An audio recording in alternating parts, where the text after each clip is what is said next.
जय झूलेलाल। अॼु मां तव्हांखे ॿुधाईंदसि कारकत महीने जी कथा जो अध्याय 39।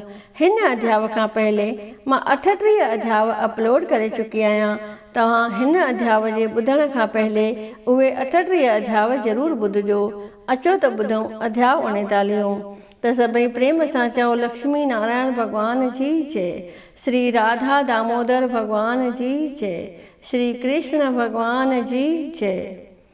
श्री सूत जी महाराज चवण लॻो त हे सोनक आदिक ऋषियो, जेकॾहिं कारकत महीने जे विर्त समाप्तिअ लाइ मथे ॾेखारियल 38 अध्याय मूजिबि क्रिया करणु मुश्किल समझजे ऐं पाण में एतिरी शक्ति न समझजे त विर्त जे पूरण करण लाइ फ़क़ति ब्राह्मण खे भोजन खाराइजे।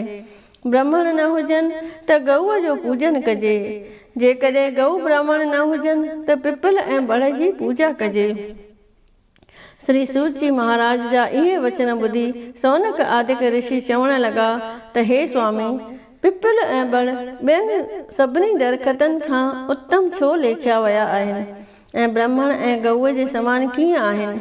श्री सूत जी महाराज चवण लॻो त पिपल विष्णु भॻवान जो स्वरूप आहे, बड़ महादेव जो स्वरूप आहे। इन्हनि जे दर्शन ऐं स्पर्श करण सां सभई दुख डोलावा, दुख आपदाऊं ऐं कष्ट नास थी वञनि था। कोड़ जहिड़ा किना रोग बि दूर थियनि था। वरी सोनक आदिक हथ जोड़े वेनती करण लॻा त हे महाप्रभु, ब्रह्मा विष्णु ऐं रुद्र इहे टई दरख़त भाव खे कीअं प्राप्त थिया?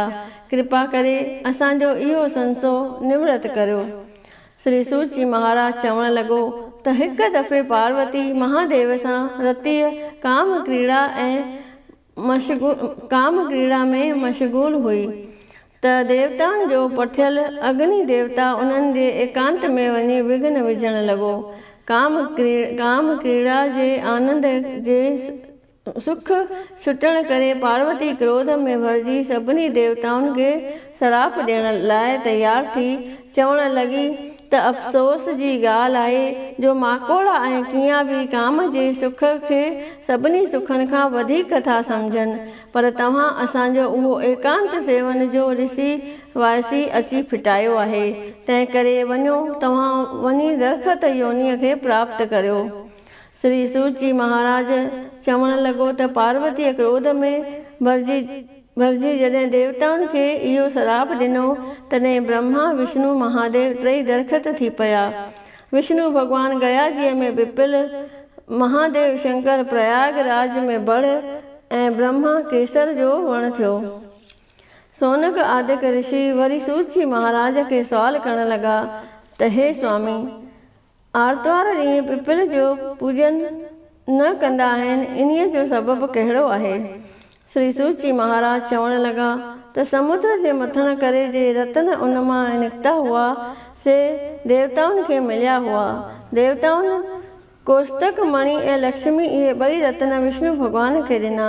जॾहिं शंख चक्र गदा पदमधारी विष्णु भॻवान लक्ष्मीअ खे विवाह करण लाइ अंगीकार कयो तॾहिं लक्ष्मीअ हथ जोड़े वेनती करण लॻसि त हे प्रभु, मुंहिंजी वॾी भेण दरिद्रा अञा कुंवारी आहे, उन्हीअ खे इन्हीअ हालत में छॾे तव्हां मूंखे कीअं था ग्रहण करियो? सनातन धर्म जो आदि खां वठी इहो असुलु आहे त पहिरियां ई वॾीअ जो ऐं पोइ नंढीअ जो विवाह थियणु घुरिजे। तंहिं करे शास्त्रनि जे वचननि जो उबतण हलणु तव्हांखे कंहिं बि हालत में नथो जुगाए। लक्ष्मीअ जा इहे यथार्थ वचन ॿुधी विष्णु भॻवान दरिद्रा जो विवाह उद्यालक ऋषिअ सां करे छॾियो। उन्हीअ दरिद्रा जी शिकिल कहिड़ी आहे? ॾिसण में सफ़ा बोड़ नोड़ीअड़े जहिड़ो, जंहिंजो मुंहुं आहे ऐं सॼी देह कारी अथसि, वार अणभा, नेत्र ॻाढ़ा, भूत जी बेडोली, जंहिंजे ॾिठे ई भवता पई वठे। उन सां उद्यालक ऋषि शादी करे उनखे पंहिंजे आश्रम ते वठी आयो, जिते ॿिया बि घणा साधु संत ऋषि मुनि रहिया पिया हुआ। वॾे सुर सां वेदनि जे मंत्रनि जो उच्चारण करे घणेई सुगंधीअ जा पदार्थ हवन कुंड में विझी होम करे रहिया हुआ। वेदनि जा मंत्र ॿुधी ऐं होम थींदो ॾिसी दरिद्रता व्याकुल थी उद्यालक ऋषिअ खे चवणु लॻी त हे स्वामी, मुंहिंजो हिते रहणु थी न सघंदो, छो त मूंखे वेद मंत्रनि जी धुनी ऐं तव्हांजो हवन पसंदि न आहे। कृपा करे मूंखे ॿीं कंहिं जॻह ते वठी हलो। उद्यालक ऋषि स्त्रीअ जी अजीब वार्ता ॿुधी चवणु लॻुसि त हे प्यारी, अहिड़ी कहिड़ी जॻह आहे जिते मां तोखे रहायां।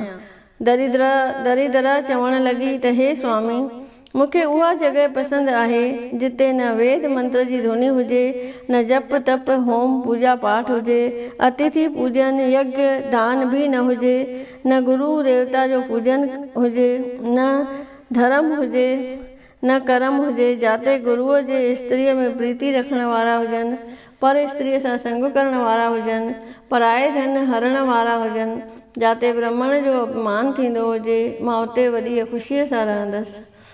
श्री सूतजी महाराज चवणु लॻो त दरिद्रा जा इहे वचन ॿुधी उद्यालक ऋषि व्याकुल थी चवणु लॻो त चङो, मां तोखे अहिड़ी जाइ ते वठी थो हलां, पर जेसि ताईं मां तुंहिंजे रहण जी जॻह जांच करियां तेसि ताईं तूं हिन पिपल जे दरख़्त में रहो। दरिद्रा खे इन पिपल जे दरख़्त में रहाए मुनि उद्यालक निकितो हलियो वियो। हूअ घणे वक़्त ताईं वाजाईंदी रही। अहिड़ीअ तरह वाजाईंदे घणो वक़्तु गुज़री वियुसि, पर तॾहिं बि मुनीअ खे न ॾिठाई। पतीअ जे विछोड़े जे दुख में व्याकुल थी झर जंग घुमण लॻी। उद्यालक पुकारण लॻी, अखियुनि मां ॻोढ़ा ॻाड़े रोअण लॻी। हुनजे रोअण जो आवाज़ु वैकुंठ में लक्ष्मीअ जे कन ते पियो। सा विष्णु भॻवान खे वेनती करण लॻी त हे प्राणनाथ, मुंहिंजी भेण पतीअ जे विछोड़ में व्याकुल थी बन भिटकी रोई रड़ी आहे। उन्हीअ जे दुख निवारण लाइ हली को उपाय करियो। लक्ष्मीअ जी वेनती मञे भॻवान लक्ष्मीअ खे पाण सां वठी हिकदमि उते हली आयो ऐं दरिद्रा खे रोअण बसि कराए आथत ॾेई चवणु लॻो त हे दरिद्रा, तूं हिन पिपल जे दरख़्त में हमेशह लाइ निवास कर, छो त इहो वृक्ष मुंहिंजे अंश मंझा आहे। जेको बि गृहस्थी साल ॿ साल तुंहिंजी पूजा कंदो, तंहिं वटि तुंहिंजी नंढी भेण लक्ष्मी हिकदमि अची वासो कंदी। कतीअ जे पूर्णिमा ॾींहुं जेको धन स्त्री पुत्र आदिक पदार्थनि लाइ तुंहिंजो पूजन कंदा, तंहिंजूं मां सभई मनोकामनाऊं पूर्ण कंदसि। शनिश्चर ॾियारे जेको प्रीतीअ सां तुंहिंजो स्पर्श कंदा, त उन वटि ऐं तो वटि मां लक्ष्मीअ समेत हलियो ईंदुसि। कतीअ सुधी पूर्णिमा ॾींहुं ऐं शनिश्चर ॾियारे जेको तोखे सनानु कराईंदो, चंदन धूप दीप सां तुंहिंजी पूजा कंदो, परिक्रमा ॾींदो ऐं तोखे संदड़ो सुट जो धाॻो लपेटींदो, उन्हीअ ते मां ॾाढो प्रसन्न थींदुसि ऐं इहे सम्झंदुसि त जंहिं तुंहिंजी पूजा कई तंहिं ॼण की लक्ष्मीअ समेत मुंहिंजी पूजा कई, सो अणपुछो दरिद्री थींदो। इन जी लक्ष्मीअ समेत मुंहिंजी पूजा कई। शनिश्चर खां सवाइ जेको ॿिए कंहिं ॾींहुं तुंहिंजो स्पर्श कंदो, सो अणपुछो दरिद्री थींदो। पिपल जे पूजा करण वारे खे मां हिन लोक ऐं परलोक में उत्तम गति ॾींदुसि। उहो हिन लोक में बि सुखी रहंदो ऐं परलोक में बि सुखी गुज़ारींदो, अनेक प्रकारनि जा भोग भोगींदो। एतिरो चई लक्ष्मीअ खे पाण सां वठी विष्णु भॻवानु अंतर ध्यान थी वियो। श्री सूतजी महाराज चवणु लॻो त जहिड़े पाड़ में श्री सूतजी महाराज चवणु लॻो त जंहिंजे पाड़ में ब्रह्मा, विच में विष्णु, अग्रभाग में महादेव मौजूदु आहे, अहिड़ो जो पिपल देवता आहे, तंहिंखे मुंहिंजो नमस्कार आहे। जेको पुरुष हिन पवित्र कथा जो पाठ बि करे थो ऐं ॿियनि खे बि ॿुधाए थो, उन्हीअ खे बद्रिका आश्रम ॾांहुं वञण जेतिरो फल मिले थो। हिन कारकत महीने जो विर्त अहिड़ो उत्तम आहे जो ॾुध पुट लक्ष्मी ॾेई हिन लोक ऐं परलोक में सुख संपदा वधाए थो। श्लोक कथा कारकत स्वामीअ जी हीअं सा जो हंडाईंदो, कथा कारकत स्वामीअ जी हीअं साह जो हंडाईंदो सो तरी संसार मां वेंदो पदारथ चार पाईंदो हरि परमात्मा तुंहिंजो न हरगिज हथ मुंझाईंदो मथे ते महर जो मालिक है मां हथड़ो घुमाईंदो। पद्म पुराण मां कारकत महात्म पिपल ऐं बड़ जे बाबति 39 अध्याय संपूर्ण थियो।